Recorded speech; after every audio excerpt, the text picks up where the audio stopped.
Thank you to Ed for the first presentation. Mine is not technical. I work for Incommunities, which is a housing association in Bradford. We were formed in 2003 by the stock transfer of 24,000 Bradford Council properties to a brand new housing association. So we were greenfield with 1,000 employees from one day to the next. Incommunities, moving from local government, we had our challenges. But we purchased commercial off-the-shelf packages, the best of breed across our IT range, across our services, which did leave us with an IT challenge, which Ed alluded to. We were supporting Oracle, Infomix, Microsoft, the plethora of technologies to support best of breed packages. In 2011, our leaders in Incommunities made the decision that we were going to become a systems thinking organisation, which was the challenge for IT. And really that's what I'm here to talk about, the challenge systems thinking brought to the IT department in our development arena. So, systems thinking, we adopted it pretty much overnight. Slight exaggeration, it took us about 6 weeks. But systems thinking talks about only delivering work that has value to the customer, whereas an ex-public sector organisation, we delivered our systems to the best of our abilities. They met our priorities, they met our KPIs. We manipulated those to basically let our staff, or what we thought our staff, work to the best of their abilities.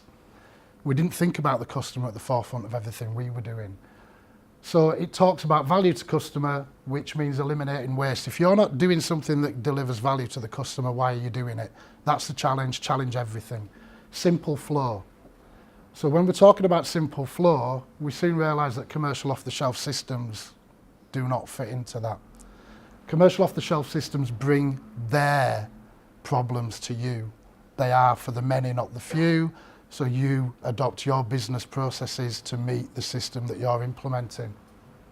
So overnight, we were set the challenge of becoming a development house internally. We either went internal or we outsourced. We decided to embrace the challenge. Just a quick one on what systems thinking meant to our customers. That 6-week period of a process called check for our repairs customers, we came up with a systems thinking process on how to deliver repairs to a quarter of our customers. That's 5,000 properties. That could be 15,000 people in the Bradford district. On the Friday, they'd ring up, I've got a leaking tap. We would say, we can get round to you using our scheduling system 2 weeks on Wednesday. Maybe morning, maybe afternoon. We'll have to look at our resources on the day. Our customers would take that appointment and we would get there if we possibly could. We'd send a text message on the morning, but 2 weeks on Wednesday, hopefully in the morning. On the Monday morning, the customers rang up. We asked, when do you want us there? That's a massive change for an organisation that came from public sector. Not only when do you want us there, when the customer said, oh, well, Wednesday morning, we said, what time?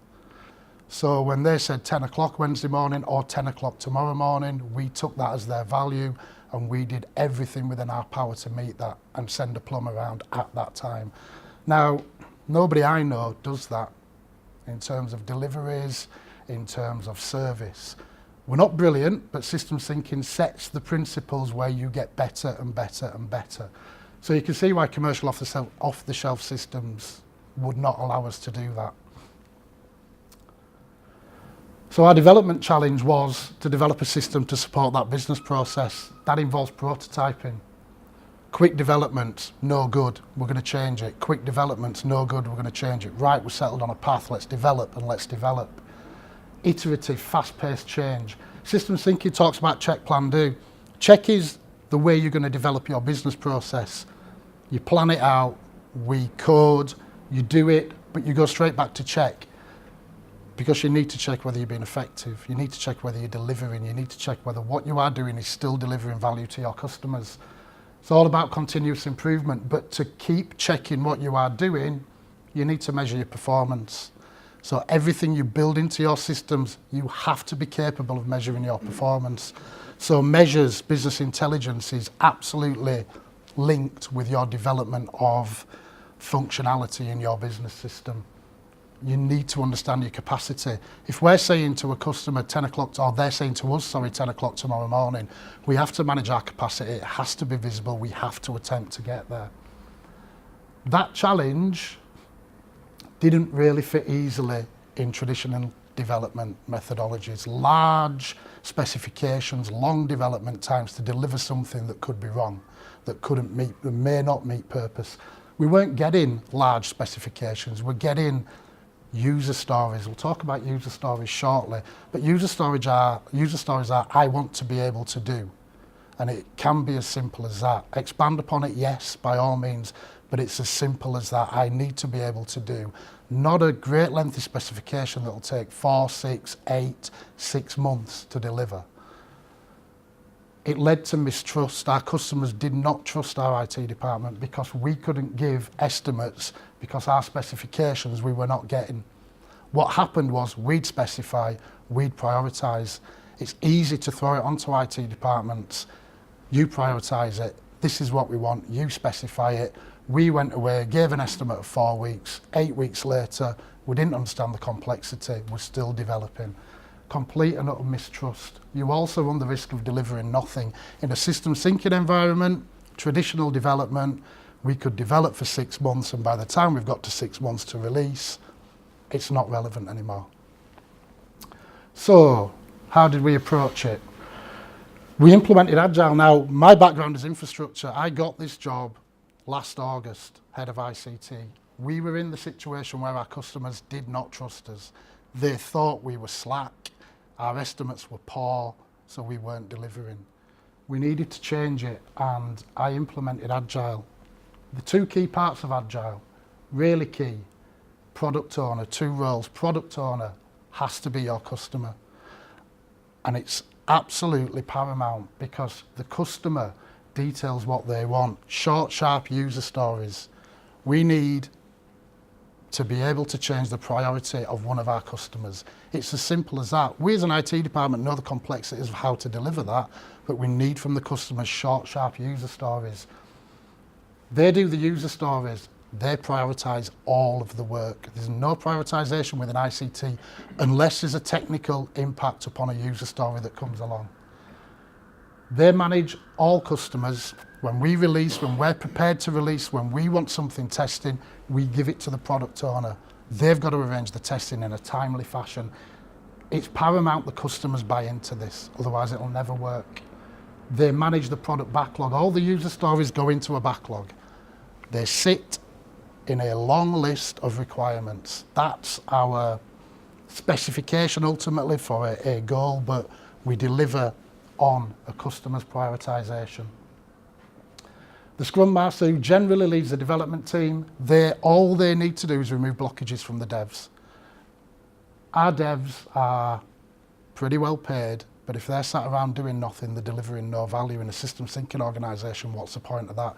If our customers are not delivering short, sharp specifications, if they're not testing things that we're prepared to release, our devs are sat doing nothing. We can't have that. The Scrum Master and the product owner keep on top of this on a daily basis.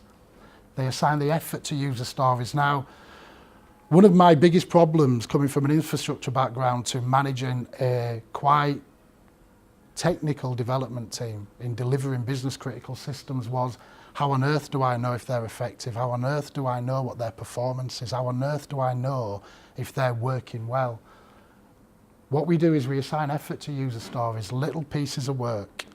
And effort, it's quite a concept to get around, but you soon do. A piece of work, I want a screen that allows me to do X. A developer will say that's 40 effort points.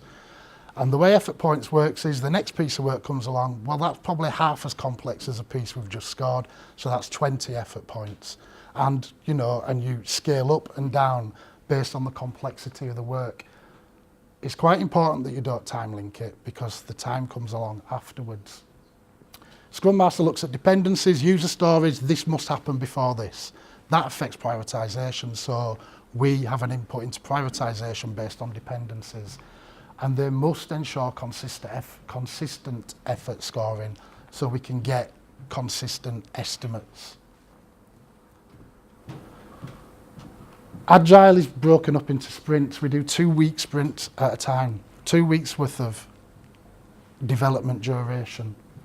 The user stories are collated into sprints, the effort points, and your user stories that you collate into your first sprints are way out generally because you don't know what effort means, but you measure it. You measure what you got through in effort points in your first sprint. You look at it, it's only 2 weeks. You do your next 2 weeks worth of work, you see how many effort points you got through. You do your next 2 weeks worth of work and you can see a pattern of what you are capable of delivering based on the effort you've assigned to jobs. So you measure it, you measure your performance in that way. And over time, your estimates improve because you know what you're capable of delivering. The communication within Agile is daily. We have a daily scrum. It lasts 5 or 10 minutes every morning. That's a product owner, the key customer, your Scrum Master, your key development manager, all your developers, 5-10 minutes every morning. And they produce deliverables, what they've done the day before. Yes, it's ready to go. I need this testing. Yes, this is ready to go live. It was tested yesterday. Let's cut a release. And this is on a daily basis. Any obstacles getting in the way of delivering something, product owner, customer, go away and find out more information on this. The devs are too important to run away and go trying to find a customer who's in a meeting to get more clarification on a user story. Far too important, let's work on another user story within that sprint. Let the customer do that, it's their responsibility. Those clear demarcation lines between specification, requirements and testing, cut those demarcation lines and let your devs do what they do. That's on a daily basis. Sprint planning, it is what it says. Every 2 weeks we plan what's going into the next sprint. Right, we're pulling these off the product backlog. We now know our velocity. We know we can get through 200 effort points every 2 weeks. Let's pull 200 effort points into the next sprint. So your prioritization, your planning, your measuring your performance, your estimates, you're improving them as you go along all the way through. Estimates are accurate. They're not precise. We can deliver within a 2 week period, but it's better than being 6 weeks late, 8 weeks late, or never delivering. We know we're going to get it done in a sprint because we know our velocity. This is our velocity. We've pulled it into a sprint. We are going to deliver. The only things that stop us delivering is testing and poor specifications and the customer not delivering. Sprint reviews every 2 weeks. Again, at the end of a sprint, review what we've done, look at the obstacles we encountered, how can we do it better, continuous improvement. And risk. Risk is a big one for us because you're developing in 2 week chunks, you're reviewing it along the way. If after 2 weeks you've developed a whole host of garbage, you can bin it, you've lost 2 weeks, start again. You're not on for 4 weeks, 6 weeks, 8 weeks and then realising along the way that you've delivered a load of garbage. So you are improving your risk because you're cutting those release timescales down and reviewing everything along the way. This is really what happened to us. Our customers became enthused, empowered. They talked to us on a daily basis. They became happy. They trusted us. They believed our estimates. They understood the complexity of what we needed to do. They understood the linkages with other systems that we had to build in because we're talking to them on a daily basis. We have a happy customer. 6 months, 8 months down the line now, from complete and utter mistrust, we now have a happy customer. They trust what we are doing. Clear visibility of our work. We have a product backlog. We know what we're dealing with. The product owner also, you've got a backlog of work. You can actually realise as you're slotting work in that this work that's been at the bottom of your product backlog that never makes it to the top, if it's never going to make it to the top, just get rid of it. How much value does that work have if it's never going to be prioritised enough to get done? What it also allows you to do, because you've got better estimates and you can manage performance, if our execs come down and say, no, this must happen, as well as this, as well as this, we know the effort involved. If we need to bring in external resource, we know how much effort they're going to bring into a sprint. We can timeline it. We can say we need external resource for 2 weeks, 4 weeks, 3 months. Not engage somebody on a contract and 8 months later they are still there just because we don't exactly know what we're going to deliver and when we're going to deliver it. It aligns with system thinking. Sorry, I stuck joint working in. It's a fantastic phrase, but it's actually working with us because we cut the demarcation lines between customer responsibilities and what we deliver as an IT department. System thinking, it fits. Prototyping fits. Continuous iterations, continually delivering value daily. Or, you know, if a piece of work takes 2-3 days, but worst estimates 2 weeks, you are delivering value consistently upon a base product. You understand your capacity.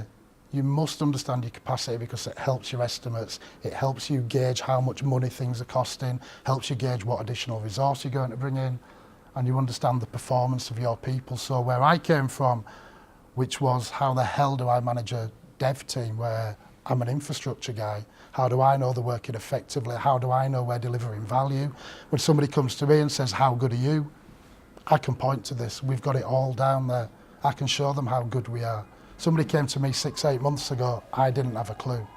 We were poor estimates. Customers hated us. We weren't delivering. And I've sped through that, but that is my presentation on using Agile in a systems thinking organisation.